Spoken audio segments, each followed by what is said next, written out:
কলকাতার অভিনেত্রী নয়, পশ্চিমবাংলার গরিব মানুষদের দেখতে হবে। কলকাতার অভিনেত্রী নয়, পশ্চিমবাংলার গরিব মানুষদের দেখতে হবে।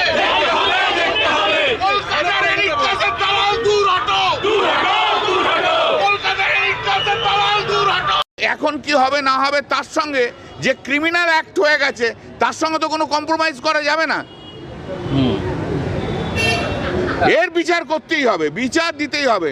আর যে ডাক্তাররা সুপ্রিম কোর্ট বলার পরও কাজে যোগদান করলো না, তাদের মানসিকতা খুব পরিষ্কার।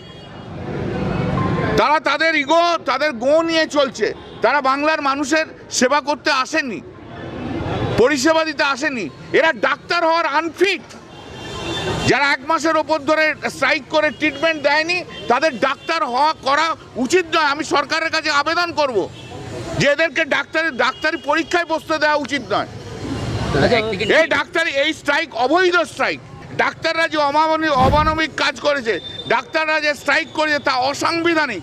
মানুষের জীবন নিয়ে খেলা।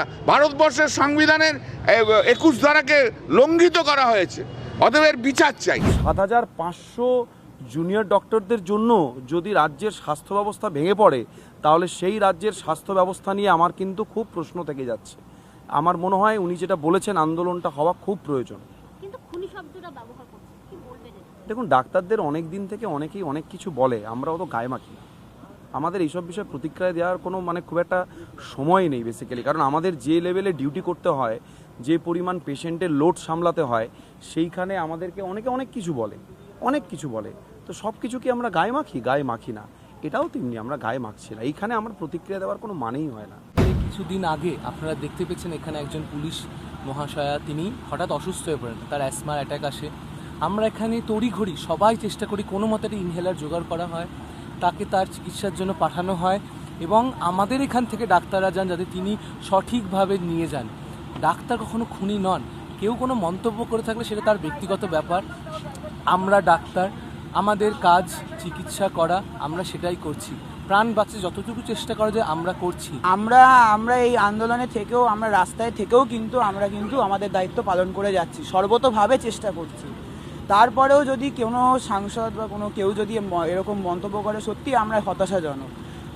কারণ আমরা চাইছি যে আমরা এই মিছিলেও থাকতে, আমরা এই আন্দোলনেও থাকবো, আমরা সঠিকভাবে মানুষদেরকে পরিষেবাও দেবো। আমাদের কারোর ইচ্ছে নেই যে কোনো মানুষের প্রাণ কেড়ে নিতে, কারণ আমরা জানি যে একটা মানুষের প্রাণের দাম কতটা। এই আন্দোলন যতটা ডাক্তারদের আন্দোলন, তার থেকে অনেক বেশি করে নাগরিক সমাজেরও আন্দোলন।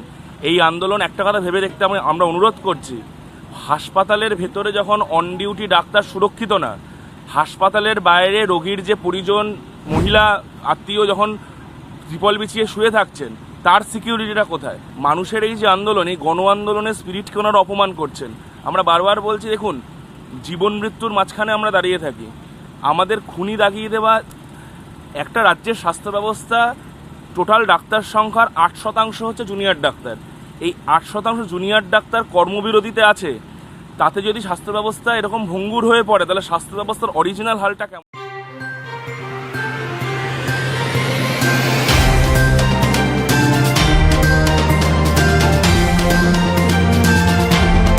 চেতনা বার্তা জেগে থাকে, জাগিয়ে রাখে।